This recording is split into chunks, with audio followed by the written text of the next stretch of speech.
जो होता है अच्छे के लिए ही होता है।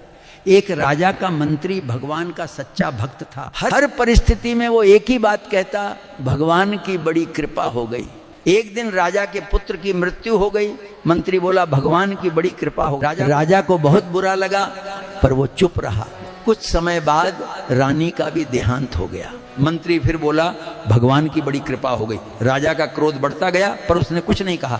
एक दिन राजा नई तलवार की धार देख रहा था। तलवार इतनी तेज थी कि उसकी उंगली कट गई। मंत्री फिर बोला, भगवान की बड़ी कृपा हो गई। अब राजा का धैर्य टूट गया। उसने मंत्री को राज्य से निकाल दिया और कहा, मेरे राज्य में अन्न जल मत ग्रहण करना। मंत्री शांत स्वर में बोला, भगवान की बड़ी कृपा हो गई, और बिना कुछ लिए राज्य छोड़कर चला गया। कुछ दिनों राजा शिकार खेलने जंगल गया। एक जंगली सूअर का पीछा करते करते वो साथियों से दूर निकल गया।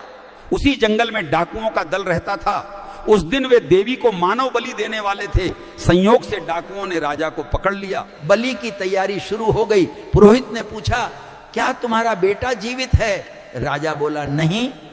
पत्नी? वो भी नहीं।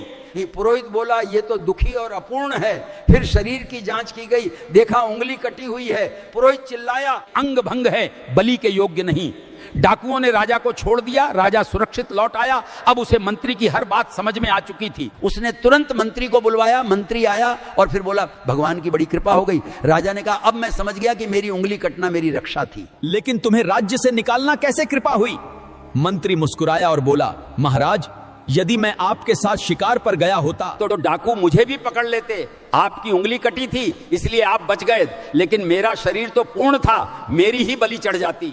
इसलिए मेरा राज्य से बाहर होना ही मेरी रक्षा बन गया। यह भी भगवान की कृपा थी। राजा नतमस्तक हो गया। शिक्षा यही है, जीवन में जो घटनाएं हमें बुरी लगती हैं, कई बार वही हमारी रक्षा का कारण बनती हैं। हम वर्तमान देखकर निर्णय करते हैं, लेकिन ईश्वर भविष्य देखकर निर्णय करते हैं। इसलिए हर परिस्थिति में विश्वास रखें, जो होता है वो हमारे हित में ही होता है। अगर मेरी बात अच्छी लगी हो, सब्सक्राइब करके कमेंट